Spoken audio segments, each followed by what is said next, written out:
नमस्कार, मैं हूँ नेहा सक्सेना और स्वागत है आपका एक बार फिर मेरे channel home science knowledge by Neha Saxena में। बच्चों, आज अपन समझने वाले हैं बहुत ही इंपॉर्टेंट सा अपना न्यूट्रिएंट है, वो है कार्बोहाइड्रेट। तो इस वीडियो को स्टार्ट करने से पहले मैं आपसे रिक्वेस्ट कर ही देती हूँ कि अगर अभी तक आपने मेरे चैनल को सब्सक्राइब नहीं किया है तो फटाफट से सब्सक्राइब कर दीजिए और मेरे वीडियो को शेयर करना ना भूलें और घंटी का बटन दबा दीजिएगा ताकि जितने मैं वीडियोस बनाऊं उसका नोटिफिकेशन तुरंत आप तक पहुंच जाए। तो जैसा कि अपन सभी जानते हैं कि जो कार्बोहाइड्रेट होता है उसका हमारे जीवन में बहुत अधिक महत्व होता है। हम पर डे जो अपनी डाइट होती है उसमें 55 से 65% कार्बोहाइड्रेट लेते हैं। भाई कैसे लेते हैं, एग्जाम्पल फॉर सुनते हैं आप कि सुबह उठते ही हम बिस्किट खाते हैं, फिर नाश्ते में पोई लीजिए, उपमा लीजिए, सूजी का कोई आइटम लीजिए या फिर ब्रेड लीजिए, फिर खाने में चावल खाते हैं, आलू खाते हैं, चपाती खाते हैं, फिर शाम को हम कोई या फिर आप पिज्जा खाते हैं, बर्गर खाते हैं, चाउमीन भी खाते हैं और चपाती खाते हैं, ठीक है, पराठा खाते हैं, पूरी खाते हैं। तो सारे ही चीजें क्या है, कार्बोहाइड्रेट है। तो हम देखते हैं कि हम अपनी डाइट को किस तरीके से हेल्दी बना सकते हैं। सबसे इम्पोर्टेंट बात ये होती है प्यारे बच्चों कि जो कार्बोहाइड्रेट होता है उसमें कार्बन, हाइड्रोजन और ऑक्सीजन की उपस्थिति होती है, ठीक है। और कोई सा भी अपन कार्बोहाइड्रेट खाते हैं तो अंत में जाकर के वो हमारे शरीर में ग्लूकोज में कन्वर्ट हो जाता है, ठीक है। एंड पॉइंट होता है ग्लूकोज और ग्लूकोज में ही हमको एनर्जी प्रोवाइड होती है। तो चलिए अपन थोड़ा बुकिश लैंग्वेज में समझ लेते हैं कि जो कार्बोहाइड्रेट होता है उसमें कार्बन, हाइड्रोजन और ऑक्सीजन की उपस्थिति होती है, ठीक है। अब क्या होता है कि क्लोरोफिल नामक वर्णक होता है जो जल एवं कार्बोहाइड्रेट लेकर प्रकाश संश्लेषण की, फोटोसिंथेसिस जिसको अपन कहते हैं, उसकी क्रिया के द्वारा कार्बोहाइड्रेट का फॉर्मेशन करता है। और ये कार्बोहाइड्रेट हमें भोज्य पदार्थों में शर्करा, जितनी भी चीजें मीठी हैं उसमें कार्बोहाइड्रेट है, स्टार्च और सेल्यूलोज के रूप में प्राप्त होता है, ठीक है। और बहुत इंपॉर्टेंट सा हेमी सेलुलोज के रूप में प्राप्त होता है। आई बात समझ में कि क्लोरोफिल नामक जो वर्णक होता है वो 6CO2 है ना, प्लस 6H2O वाटर प्लस सूर्य का प्रकाश के द्वारा प्रकाश संश्लेषण, फोटोसिंथेसिस की जो प्रक्रिया होती है उसके द्वारा कार्बोज और ऑक्सीजन में कन्वर्ट हो जाता है, ठीक है। यहाँ तक समझ में आया। अब कार्बोहाइड्रेट की संरचना में कार्बन, हाइड्रोजन और ऑक्सीजन पाई जाती है। और प्यारे बच्चों, हाइड्रोजन और ऑक्सीजन का जो अनुपात होता है वो जल के अकॉर्डिंग ही इसके अंदर होता है। इसका रासायनिक सूत्र होता है CnH2ON होता है, ठीक है। कार्बोहाइड्रेट अपन को 3 रूपों से प्राप्त हो रहा है। पहला रूप होता है मोनोसैकेराइड, दूसरा होता है डाइसैकेराइड और तीसरा होता है पॉलीसैकेराइड्स, ठीक है। अब मोनोसैकेराइड्स कौन कौन से होते हैं, ग्लूकोज है, फ्रक्टोज है और गैलेक्टोज है, ये तीनों ही मोनोसैकेराइड्स होते हैं, ठीक है।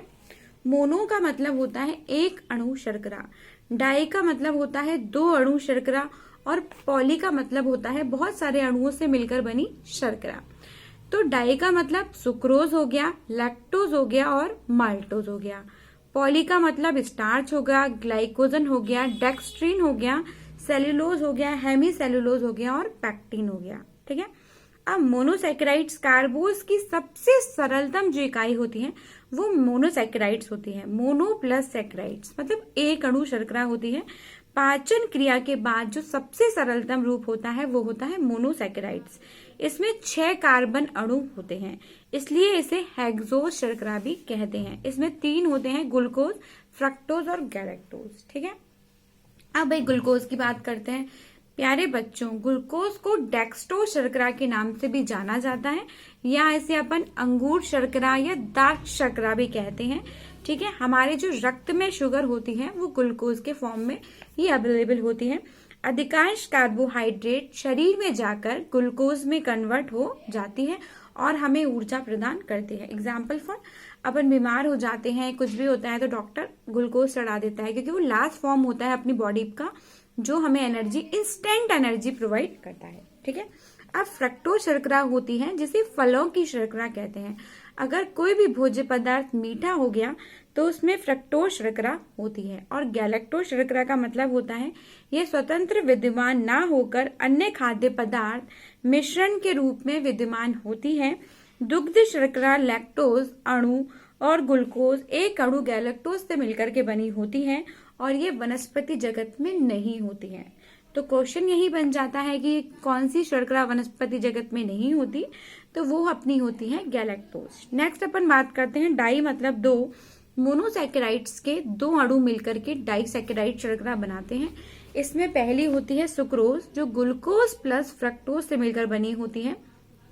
अब गन्ने का रस ले लीजिए आप या चुकंदर का रस ले लीजिए, तो उनके अंदर glucose plus fructose equals to अपना हो जाता है सुक्रोज। माल्टोज का मतलब होता है इसमें एक अणु ग्लूकोज का और दूसरा अणु भी ग्लूकोज का होता है। तो जितने भी अनाज मीठे होते हैं तो उसमें माल्टोज नामक शर्करा होती है क्योंकि वो उसके अंकुरण के दौरान बनती है। नेक्स्ट है लैक्टोज। दूध में जो होती है वो लैक्टोज शर्करा होती है जिसमें एक अणु ग्लूकोज और दूसरा अणु गैलेक्टोज होता है। ठीक है, बहुत अच्छी सी बात है। अब अपन बात कर लेते हैं पॉलीसैकेराइड्स के लिए। पॉलीसैकेराइड्स मतलब बहुत सारे जो अपने जटिल कार्बोहाइड्रेट, मान लीजिए भाई इसके अंदर इसको पचाना बहुत ही आसान नहीं होता, अत्यंत कम घुलनशील वाली शर्करा यह होती है और ये अपन को पेड़ पौधों से प्राप्त होती है। अब पेड़ पौधों से अपन को डेक्स्ट्रीन, सेलुलोज, ग्लाइकोजन, पैक्टिन और हेमीसेलुलोज प्रमुख रूप से प्राप्त होती है। स्टार्च की अपन बात करते हैं तो जितने भी स्टार्च मुख्यतः अमाइलोज और अमाइलोपैक्टिन से मिलकर बना होता है। पेड़ पौधे स्टार्च प्राप्ति के मुख्य स्रोत होते हैं। गेहूं, चावल, बाजरा इत्यादि अनाज हैं, जड़ हैं, तने हैं। इन सभी सब्जियों में सूखे बीज, मटर, सेब, फल, इन सब के आगे क्या पाया जाता है? स्टार्च पाई जाती है जो पकने पर अपने मोनोसैकेराइड्स और डाइसैकेराइड्स के रूप में परिवर्तित हो जाते हैं। अब अपन बात करते हैं ग्लाइकोजन। ग्लाइकोजन को प्राणिज कार्बोज या जांतस कार्बोज भी कहते हैं। यह जीवित मानवों और जंतुओं में उपस्थित होता है और ये मांसपेशियों में पाया जाता है। भाई क्वेश्चन यही बन गया कि मांसपेशियों में कौन सा कार्बोहाइड्रेट पाया जाता है, तो वो पाया जाता है प्यारे बच्चों ग्लाइकोजन। ठीक है, आवश्यकता पड़ने पर ग्लाइकोजन जी आते हैं और वो ग्लूकोज में कन्वर्ट हो जाते हैं, परिवर्तित, और आपको ऊर्जा प्रदान करने का काम करते हैं। ठीक है, और डेक्स्ट्रिन में अपन देखते हैं कि यह स्टार्च के आंशिक खंडन से प्राप्त होता है। ये एक बहुत ही जटिल सा कार्बोहाइड्रेट होता है। ये कॉर्न सिरप, शहद है, इन सभी में पाया जाता है। सेलुलोज, हेमीसेलुलोज, जितनी भी आपकी अपन बात कर लेते हैं साबुत अनाज, तो उसमें सेलुलोज बहुत अच्छी मात्रा में पाया जाता है। लाइक आटे का चोकर, साबुत अनाज, छिलके, सलाद आदि में पर्याप्त मात्रा में उपस्थित होता है। और जो हेमीसेलुलोज है, मनुष्य में भी इसका पाचन नहीं हो पाता है, इसलिए यह आंतों के साथ बाहर स्वास्थ्य के लिए आवश्यक होता है। दाल एवं अनाजों के छिलकों में बहुतायत पाया जाता है। और पैक्टिन की अपन बात करते हैं तो ये पके हुए फलों के छिलकों और कुछ जड़ वाली सब्जियों और इन सभी में पाया जाता है। इसका पाचन नहीं होता। फलों उद्योग में, जैम व जेली में इसका बहुत अधिक महत्व होता है। तो ये फटाफट सा मैंने आपको बताया कार्बोहाइड्रेट के बारे में। अगर आपको मेरा चैनल अच्छा लगता है तो प्लीज इसको सब्सक्राइब करना ना भूलें। Thank you so much. आज अपन ने समझा है कार्बोहाइड्रेट और अगली क्लास में मैं आपके लिए लेके आऊंगी नया वीडियो प्रोटीन का। तो keep watching my channel. Thank you so much.